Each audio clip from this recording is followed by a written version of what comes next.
What's up guys, it's Brad from JBH Media here. Today I'm going to be doing a quick video going over 8 general visual effects tips you can follow when you're compositing your visual effects elements, whether that be 3D, CGI, or just basic stock footage over the live action video that you've shot. I've just kind of compiled some of the techniques I've used most often when I do the basic visual effects in my videos. So let's get started. So the first little tip I have is whenever you're trying to do a shot, try to find reference images that are similar to the shot that you're trying to create for your film. So most likely the visual effect that you're trying to do for your video has been done before. Take a look on the internet and do some Google searches, do some YouTube searches to try to find an effect that's similar to yours and, kind of study it, see what makes it realistic or not, right? It's even better if you can find a visual effect breakdown of an effect similar to yours, because then they'll kind of lay out exactly what they did to achieve their result. And I'll put a link in the description on some awesome visual effects breakdowns that I've found interesting that have helped me along the way. But you can find a lot of those online. Just type in visual effects breakdowns. They really help you learn visual effects, at least the concepts behind visual effects fairly quickly. So one of the most basic things you can do to get a more realistic composite is simply color correcting the element that you are adding to match the live action shot. This means that you're trying to match the colors in the element that you're overlaying onto your live action shot to the live action shot. And there are countless color correction tools out there, but some of my favorite, the ones I use most, are levels, RGB curves, hue and saturation, and brightness and exposure. Just to do an overview of those color correction techniques. Levels allows you to increase the brightness or darkness of the lowlights, the midtones, and the highlights. If you go to hue saturation, hue, you can change the overall color of your image with hue. Then you go to saturation. Saturation is simply the amount of color in your image. So if you bring your saturation down to 0, then you're going to have a completely black and white image, versus you bring it all the way up past 100, you're going to get an image that's super colorful to the point where it's not even realistic anymore. Then we have brightness, exposure. They just kind of controlling the brightness of the image. I prefer to use levels a little bit more than brightness and exposure, just because levels you have control over the lowlights, midtones, and the highlights separately, whereas brightness and exposure, that's kind of you're controlling the levels of the entire image. You're controlling all the values at once, so a little less control there. Then you have RGB curves, which RGB curves and levels are kind of similar, whereas they're just kind of different ways of doing the same thing, but you can control the brightness of the lowlights, midtones, and the highlights. But another thing you can do with RGB curves is you can actually change the amount of lowlights, midtones, and highlights in each of the 3 color channels, meaning red, green, and blue. You have a little bit more control using that setting. But yeah, color grading is huge when it comes to compositing visual effects and putting elements over your footage. So when you're color correcting your element, I try to look at the shot by eye, and I also try to judge using a waveform of the colors. Try to get the waveform of the live action shot to be close to the waveform of whatever you're adding to it in post. But yeah, you can tweak the color of the individual elements, and then you can also add a final color grade over both the element that you're trying to add through visual effects and the live action plate, so you can kind of blend them together with a final color grade that goes over the entire thing. But yeah, let's move on here. Another thing you can try to match when you're combining elements in your composite is the sharpness of your elements. It's pretty rare that the stock footage or 3D render that you're adding to your shot matches the sharpness of your live action footage exactly. So if the element you're adding has a little less detail or a little more detail compared to your live action shot, you want to try to match that as close as possible, because your viewer may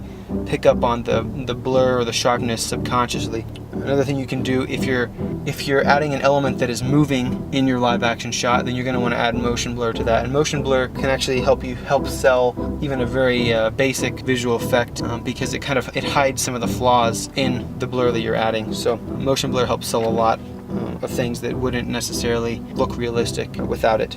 So on a similar note, going on to the next technique, another thing you should try to match when you're doing your compositing is the grain in the live action shot, along with the grain in the element that you're adding and the live action shot that you've shot before. So essentially, you want to look at the live action shot that you filmed, and you want to look at the element that you're trying to add, and you want to see if the amount of grain or noise is matching. a lot of the times the visual effect element that you're adding will be too detailed. Maybe you want to add a little bit of grain or noise to match it to that live action play that you shot in the first place. Make sure that they're consistent. So moving on, one often overlooked aspect of shooting for visual effects is the use of practical effects when filming, when the filming is actually taking place. For example, if you plan on adding, maybe you want to add a helicopter hovering over the ground using visual effects. Maybe during the process of filming there's a tree next to where you're going to add the helicopter. Maybe you want to shake that tree to make it seem like there's wind blowing it, or maybe you get some kind of air blower or fan to create some dust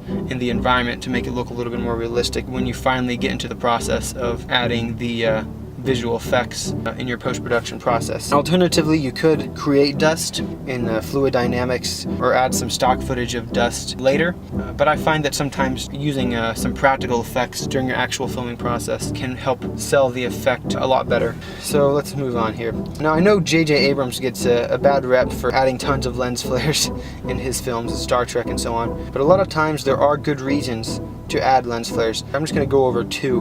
Lens flares do several things when we're compositing visual effects. The first and most valid reason for lens flares is because lens flares exist as flaws that occur naturally when photos are taken through lenses. We've been accustomed to seeing lens flares as realistic. For example, like if you take a photo towards the sun with your camera, you're going to expect to see a lens flare there because that's how it's always been, right? So essentially, if we're adding some visual effects and the audience doesn't see that lens flare that they've been accustomed to seeing their entire life in photos, then they're going to think, okay, this is not as realistic. This is too perfect. The second reason for using lens flares in your visual effects compositing is so you can actually hide flaws in your compositing. Now, I realize this sounds like you're trying to get away with a less realistic visual effect by adding a lens flare to sell it, but time is money. You can try to get that effect to the next level and really make it realistic without the lens flare, or you can maybe add a lens flare to kind of hide the flaws that exist, and you can get your product out faster. But yeah. Okay, so finally, to conclude this video, I'm going to talk about two basic ideas that you can use for better results when combining 3D CGI with live action. So I'll go over these fairly quickly. The first one is make sure the 3D world's lighting matches the live action shot. This means that you should try to match the quantity, quality, color, and direction of the light between the 3D world and the live action world. To help with this lighting, you can add environment maps or project images of your environment onto a 3D geometry within your 3D world. That can help you get more realistic results. And finally, the last thing I'm going to talk about is creating realistic materials. Now, I realize this is a kind of a topic on its own, but I thought I'd just go over it just very briefly. I think it's important to realize that while clean, perfect materials can be relatively simple to create, most objects in real life have slight imperfections that the human mind notices. And because of this, it can be worthwhile to add little additions to your materials like scratches, dirt, grime, glossiness, roughness, bumps, things like this. These imperfections are subtle, but they can often make the difference between the viewer seeing the image as realistic or fake. But yeah, anyway, that's it, guys. Hope this video was helpful. As always, feel free to leave a comment if you have any questions or suggestions in the section below. If you have any tips of your own on visual effects compositing, feel free to leave a comment or send me a message as well. JBS Media Facebook page is in the description below as well. If you want to like it there to get the latest updates, feel free to do so. And yeah, I'll be coming out with more of these videos. Hope it was helpful. I'll see you guys next time.